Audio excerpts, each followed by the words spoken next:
My name is Nick Novello. I'm a working Dallas police officer. Every day, I want to say this, every day I go to work and the only thing discussed in my detail is the time you get the call to the time you get to the call location. Make sure it looks good. Why? Because we are massaging a perception for public consumption, having nothing to do with our getting the job done. The city of Dallas has not only failed its citizenry, but they have failed us, first responders.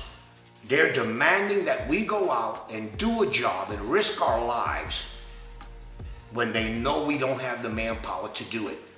The mayor and the police chief continue to insist that we're getting the job done with the numbers we have. And so I say we're close to 1,000 short. They now say 150, 200.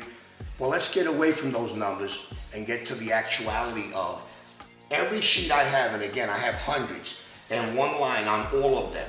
Supervisor notified, call holding, no elements available. Hundreds, all priority 2 calls.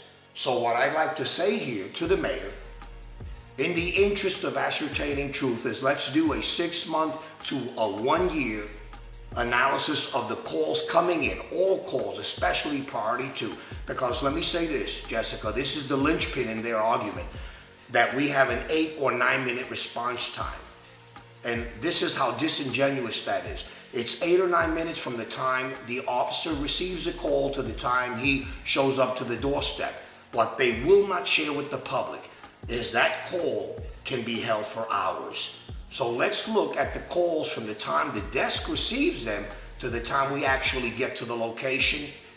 And what we're going to find, and it'll break a lot of people's hearts, is that the city, and I'm referring to the mayor's office, and then the police department, public information office, and others are lying.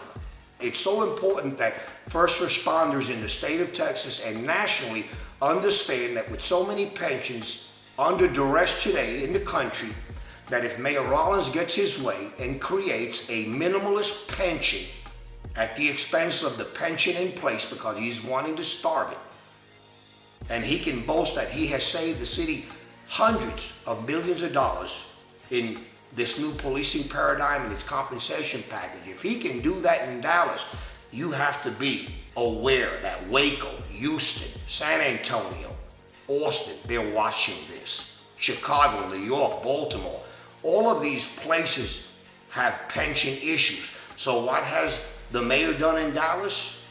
He's totally morphed this conversation into greedy cops. Cops who want more.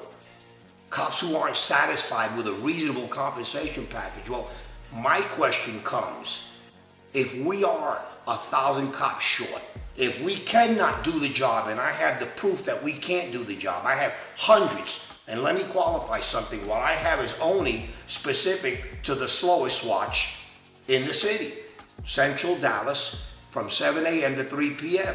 I have friends of mine who work deep nights on Channel 3 and other channels. They hold calls for hours. Officer Novello, how has the new chief changed the department? She's here and she's implementing a marketing scheme. She's doing an awful lot of meet and greets, free drinks, slice of pizza, photo op, in some instances, health screening. It's all wonderful in terms of selling something to the public. But let me make a point.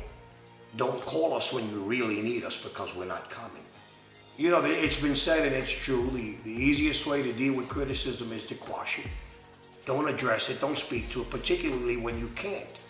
So again, I say to the mayor, city manager's office, let's have these conversations in an open forum.